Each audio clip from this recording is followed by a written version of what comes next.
Ukraine's president has warned the country is fast running out of air defences and artillery to fend off Russian attacks.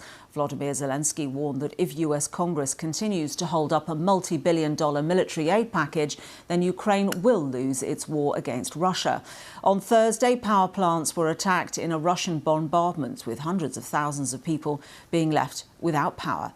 Our Eastern Europe correspondent Sarah Rainsford sent us this update. I think what we're seeing here now is clearly a sustained and a deliberate assault by Russia on Ukraine's energy system. And it started actually back in March. There were two massive attacks on this country with drones and missiles that here in Kharkiv destroyed all the power stations, essentially. So it left this city without power for some time. They've worked to restore it, but there are rolling blackouts here, a real limit on the amount of electricity available. Customers urged to avoid using too much. There's also generators everywhere you go on the streets. And then on Thursday morning, in the early hours, we got this next huge attack. Dozens of drones and missiles fired by Russia that overwhelmed Ukraine's air defences. And in Kiev, a major power plant there has been completely destroyed.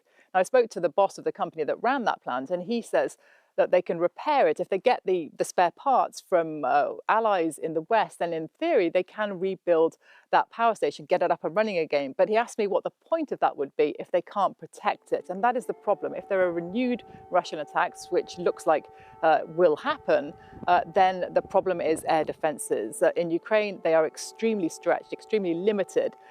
And it is very difficult to protect these power plants. So that's why we've heard again from President Zelensky a real plea to the West to help Ukraine with its air defences. A sense of frustration, I think, about lots of promises being made, but very limited aid coming through, specifically in terms of air defences. And I think that's important because it is quite clear that Russia is continuing these attacks.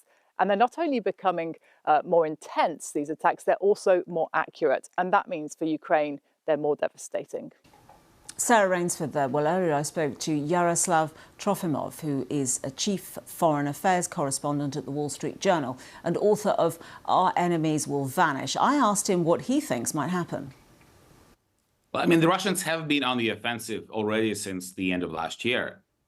They have taken the city of Avdiivka, the first city they have been able to capture in nearly a year. And every day they're inching ahead, taking a village here, another small village there.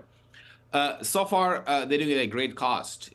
Tens of thousands of Russian soldiers were killed and maimed. Thousands of pieces of equipment were lost.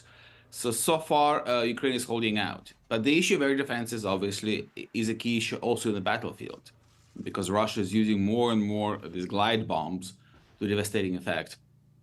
And Ukraine just doesn't have enough air defense interceptors to protect its infrastructure back in Kiev and other cities and the frontline units. And that is one area that is allowing the Russians to advance.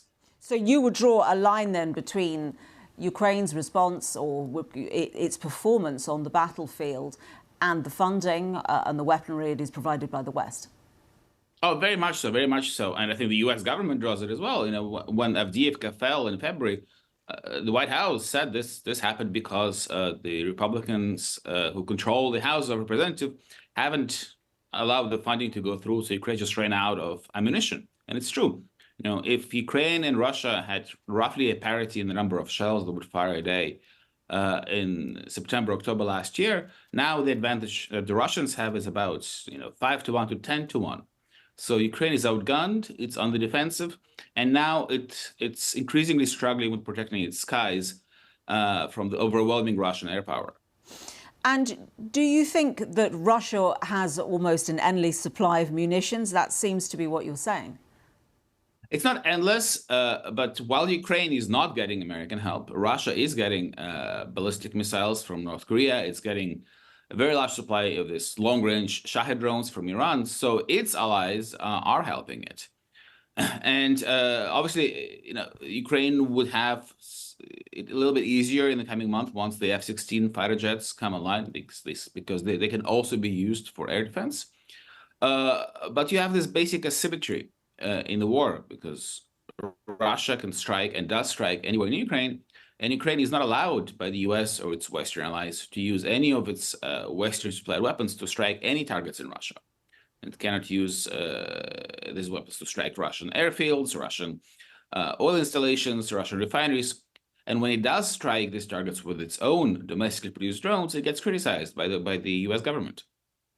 Yaroslav Trofimov there talking about Ukraine and the Russia war.